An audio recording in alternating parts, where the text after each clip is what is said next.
I tried all of these side hustles from ages 16 to 19, and this is exactly what worked and what didn't. So let's be honest, when COVID hit, no one had fuck all to do, so I tried to spend my time figuring out a way to make some money.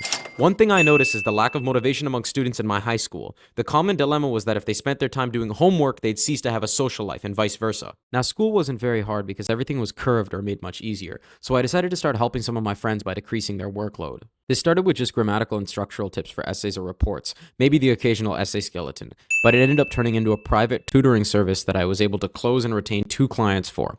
I worked for these 2 clients for around 2 years, and in that time I was able to generate an income anywhere between $1,000 to $3,000 a month on and off. On top of the fact that this wasn't much, the problem with this, however, was that I was working way too much and not earning enough for my time. I would spend the bulk of my time editing and revising assignments instead of thinking of a way to earn more money for my hours. So would I recommend giving this a try? Absolutely not. I would definitely say it's better to start a venture that doesn't require every single minute of your day, unless that's something that you have time for. Next, I saw that everyone on the internet was doing this thing called dropshipping, so I tried to learn how these dropshipping businesses work. I saw that essentially my job would be to select products, find suppliers, create stores, market the products, and fulfill the orders. Simple enough, right? Well, this is where things get a bit complicated. Without a digital marketing structure or a strong business plan, everything would fall apart. Without having a full understanding of this, I created a store that sold gaming accessories like keyboards, mice, mouse pads, you name it. I called it Series Gaming. While the store did somewhat okay in the first week, earning me around $300 in profit, what I didn't account for was, what if delivery times continue to be 30 plus days? What happens if someone cancels or refunds an order? What if the product arrives damaged? These are all crucial things to account for in any product-based business. With that being said, after around 3 weeks of having the store up, I decided to take a break to learn more about how to actually operate a company. So if you want to try dropshipping this year, I would definitely say to choose a product that isn't oversaturated or already monopolized by large corporations. I would also say to develop a strategy where you ask yourself, what are the risks?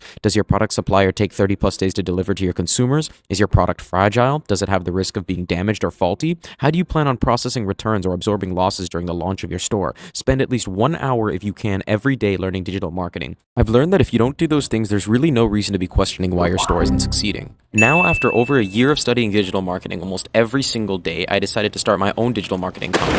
I'll call it Secured Socials. I'll do website development, SEO optimization, advertising, and content creation. But what if I was able to outsource some extra things like database or app development? Well, this could probably work. Fast forward to working with my first client, I'd make a couple mistakes. First, I worked on a cash payment basis, which meant I was working contract free. Second, I did not perform any due diligence on my client.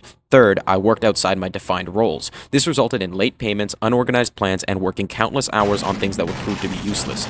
Given that I'm still the founder and sole operator of Secured Socials, I just decided it would be time to revise the way I do business. Since then, I've been working with another company as well as starting to create content for YouTube, Instagram, and TikTok. My goal is to bring you guys original content that you can hopefully draw some value from as well. As exaggerated as it may sound, this video took me over 12 hours to make, from planning out how I'd explain each hustle to editing each and every caption individually. With that being said, if you've enjoyed this video or learned anything, a subscription is the best way to let me and the YouTube algorithm know. Take care, everyone.